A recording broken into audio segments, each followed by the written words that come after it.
मागील भागात. अहो, तुम्ही बाहेरच्या देशातील काम इथे इंडियामध्येच आपल्या ऑफिसमध्ये करा ना.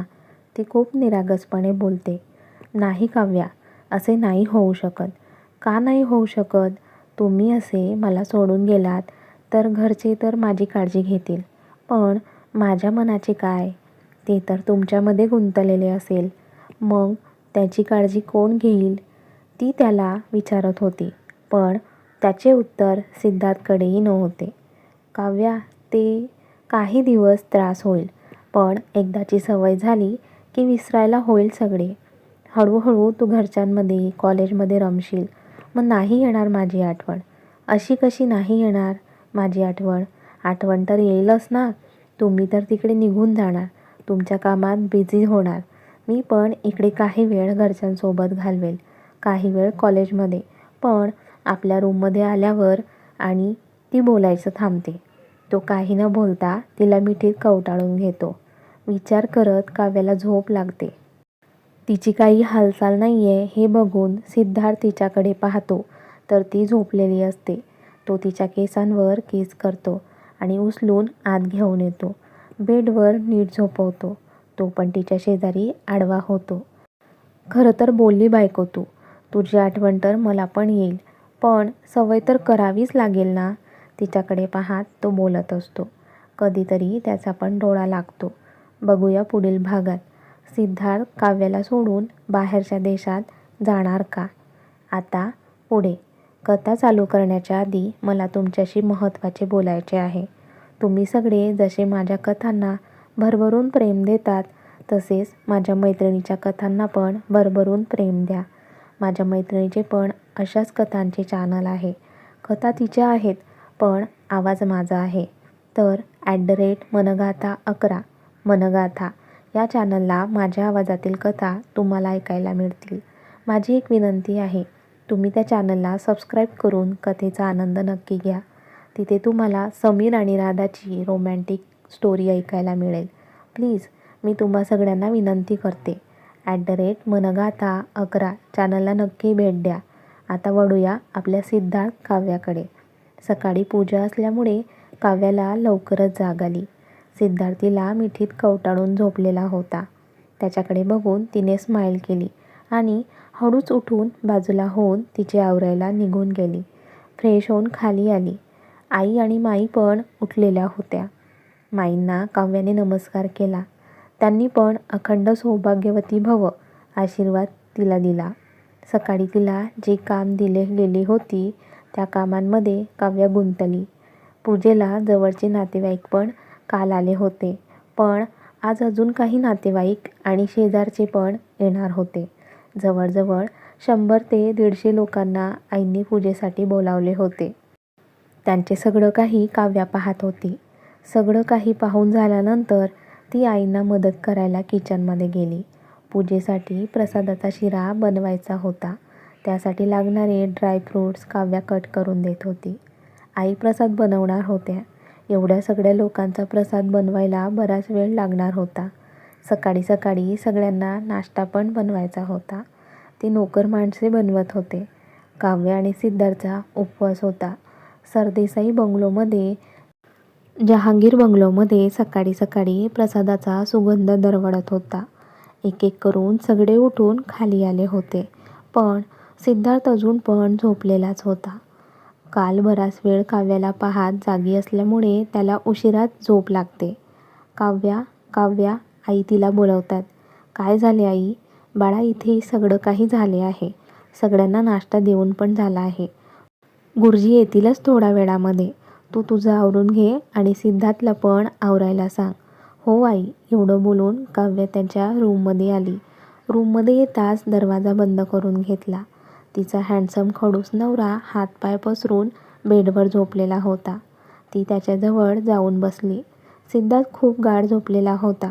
ती प्रेमाने त्याच्या गालावरून हात फिरवते. खरं तर सिद्धार्थला तेव्हा जाग आली होती जेव्हा काव्याने दरवाजा बंद केला. तो तर मुद्दाम झोपायचे नाटक करत होता. त्याला पाहायचे होते त्याची छोटी बायको काय करते. काव्याचा अजून पण त्याच्या केसांवरून प्रेमाने हात फिरवणे चालूच होते. खूप प्रेमाने त्याच्याकडे पाहत ती हात फिरवत होती. तसे सिद्धार्थने डोळे उघडले. ती काही बोलायच्या आधीच तिच्या मांडीवर डोकं टेकवले. तिच्या कमरेला दोन्ही हाताचा विळखा त्याने घातला. त्याच्या अशा वागण्याने काव्याला हसू आले. पण असं सकाळी त्या दोघांना एकमेकांसोबत वेळ घालवायला खूप कमी वेळ मिळायचा. त्यात सिद्धार्थ आज तिच्या मांडीवर डोकं टेकवून झोपला होता. त्याने काव्याला पण खूप भारी वाटत होते. अहो, किती वेळ असे झोपून राहणार आहात?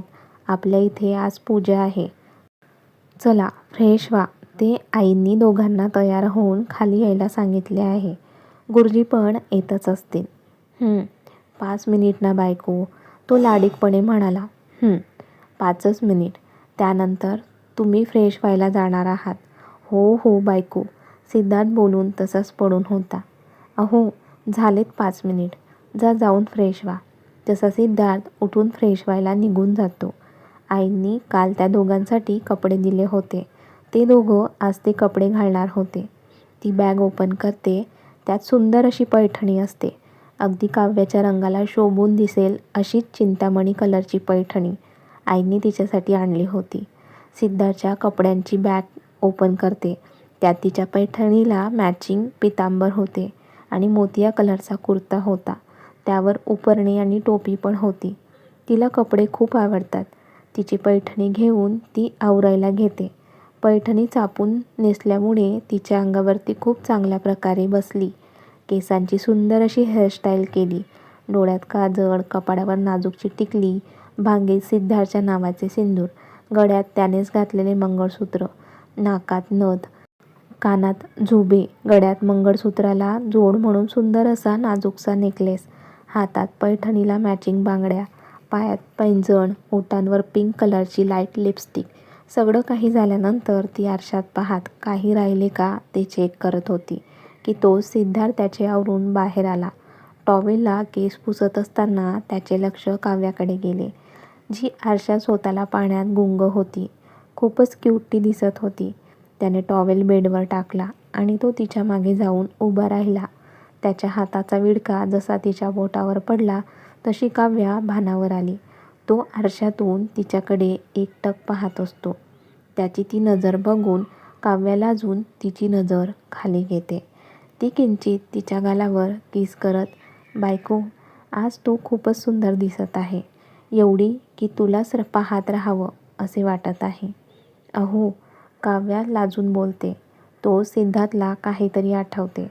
तो समोरून काजळ घेतो आणि काव्याच्या कानाच्या मागे लावतो. आता नजर नाही लागणार माझ्या बायकोला.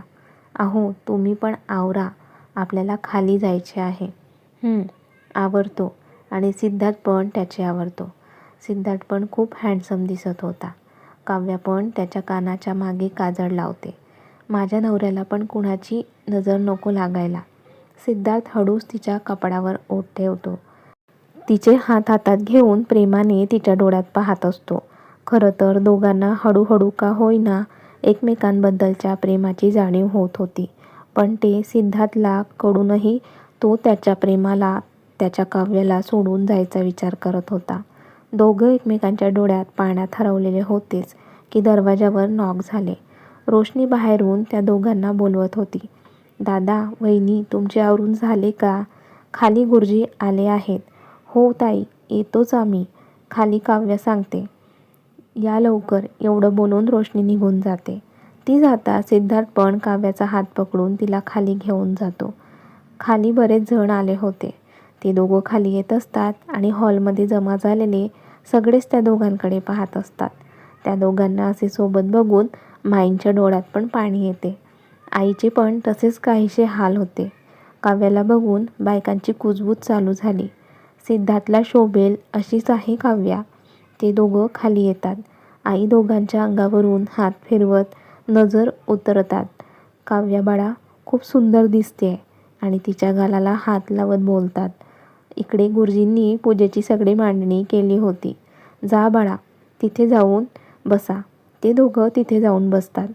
ते दोघं खाली आले तेव्हापासून सिद्धार्थने तिचा पकडलेला हात सोडलाच नव्हता. त्यामुळे काव्याला सगळ्यांसमोर खूप लाजल्यासारखे होत होते. चला आता पूजेला सुरुवात करूया. गुरुजी जसे सांगत होते तसे ते दोघं करत होते. काव्याला गुरुजींनी सिद्धार्थच्या उजव्या हाताला हात लावायला सांगितला होता. दोघं पूर्ण मनोभावाने पूजा करत होते. आता गुरुजींनी सत्यनारायण कथेला सुरुवात केली. आता सगळेच कथा मनापासून ऐकत होते.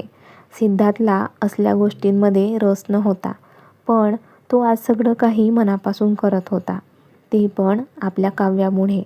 तसे म्हणायला गेले तर सिद्धार्थ पूर्णपणे काव्यामध्ये गुंतला होता हे त्याला कळत होते, पण वळत नव्हते. इकडे बऱ्याच पाहुण्यांच्या तोंडून ऐकायला येत होते, दोघांचा जोडा लक्ष्मीनारायणासारखा आहे म्हणून. आज घरातील सगळेच खूप हॅपी होते. त्यांच्या लग्नानंतर बऱ्याच महिन्यांनी घरात पूजा होत होती. आज माईंना पण भरून येते, पण ते त्यांचे आनंदाश्रू असतात. 2-2.5 तासाने पूजा निर्विघ्नपणे पार पडते. पूजा झाल्यानंतर ते दोघं गुरुजींचा आशीर्वाद घेतात. त्यानंतर घरातील मोठ्यांचा आशीर्वाद घेतात. काव्या सगळ्यांना प्रसाद देत होती. सिद्धार्थ बोलण्यात व्यस्त होता की त्याच्या कानावर शब्द पडतात. सिद्धार्थला शोभेल अशीच आहे काव्या. दोघं एकमेकांसोबत किती छान दिसतात हे ऐकून सिद्धार्थला खूप छान वाटत होते. तो पण मनातच बोलतो, आहेच तशी माझी छोटी बायको. तिच्यामुळेच तर रागीट खडू सिद्धार्थ हळूहळू बदलत चालला होता. प्रेम काय असते ते समजायला लागला होता. तसा तर पूर्णपणे तिच्या प्रेमात तो पडला होता, पण ते मान्य करत नव्हता. सगळे पाहुणे मंडळीच्या तोंडून फक्त काव्या हेच नाव ऐकू येत होते. ते भरभरून काव्याची तारीफ करत होते. ते ऐकून माई, आई आणि बाकी घरातील सगळ्यांना खूप आनंद होत होता. आईंनी नैवेद्याचे ताट काव्याजवळ दिले. सिद्धार्थ आणि काव्याने पूजा केली, त्याला पाणी फिरवले. त्यानंतर पाहुण्यांच्या पंगती बसायला सुरुवात झाली. जेवणाचा मेनू साधाच होता, पण सगळे आवडीने खात होते. वरणबट्टी आणि वांग्याची भाजी ते खात होते. खानदेशमधील लोकांचे आवडतीचे जेवण. एवढे फेमस की अनंत अंबानीच्या लग्नात पण एक मेनू म्हणून वरणबट्टी आणि वांग्याची भाजी याची निवड झाली होती. आणि ते बनवणारे आचारी हे बामणोटचे होते. सगळे प्रसादाचा आस्वाद घेत आनंदाने जेवण करत होते. एकामागून एक पंक्ती उठत होत्या. बरेच पाहुणे जेवण करून माणिकताईंना भेटून जात होते, पण काव्याचे कौतुक करायला विसरत नव्हते. आता घरातील सगळ्यांचे जेवण बाकी होते. 5-6 जवळचे नातेवाईक होते, बाकी सगळे निघून गेले होते. ते सगळे मिळून जेवायला बसतात. आज पहिल्यांदा असे झाले होते. आज सिद्धार्थ पूर्ण वेळ घरात होता. त्यात मनापासून त्याची पूजा केली होती. आपुलकीने सगळ्यांची विचारपूस केली होती आणि आता सगळ्यांसोबत जेवण पण करत होता. दोघं शेजारी बसतात आणि उपवास सोडतात. जेवण झाल्यानंतर ते सगळे मिळून गप्पा मारतात. सिद्धार्थ पण काही वेळ तिथेच असतो, पण त्याला महत्त्वाचा फोन येतो म्हणून तो रूममध्ये निघून जातो. आता घरातील बायका म्हटल्या की काम त्यांचे काही सुटत नाही. पूजा काही कार्यक्रम असला की कामांची यादीच असते त्यांच्याकडे. एक गेले की दुसरे, दुसरे गेले की तिसरे. तसेच काही आई काव्याच्या बाबतीत झाले होते. घरात कितीही नोकर माणसे असली तरी काही कामे ते बायकांनाच करावी लागतात. तुम्ही सहमत आहात ना या गोष्टीला? असाच दिवस निघून जातो आणि संध्याकाळच्या जेवणाची तयारी चालू असते. दुपारी पोट भरून जेवण झाल्यामुळे आता फोडणीच्या खिचडीचा बेत असतो. खिचडी पण आचारी लोक तयार करत होते. अर्ध्या-पाऊण तासाने ते सगळे जेवायला बसतात. सगळ्यांचे बोलत बोलत जेवण चालू असते. जेवण झाल्यानंतर सिद्धार्थ त्याच्या रूममध्ये निघून जातो. हळूहळू एक एक करून आपापल्या रूममध्ये जात होते. काव्याच्या नेहमीच्या सवयीप्रमाणे ती सगळं काही नीट ठेवून वर जायला लागते. आज पण सिद्धार्थ तिला समजून घेतो, कारण पूजेमुळे सगळ्यांचीच किती धावपळ झाली होती पाहिले होते त्याने. सगळं आवरून ती रूममध्ये येते. सिद्धार्थ तर जणू ती रूममध्ये यायची वाटच पाहत होती. ती आत येताच त्याच्या चेहऱ्यावर भली मोठी स्माईल येते. काव्या फ्रेश व्हायला निघून जाते.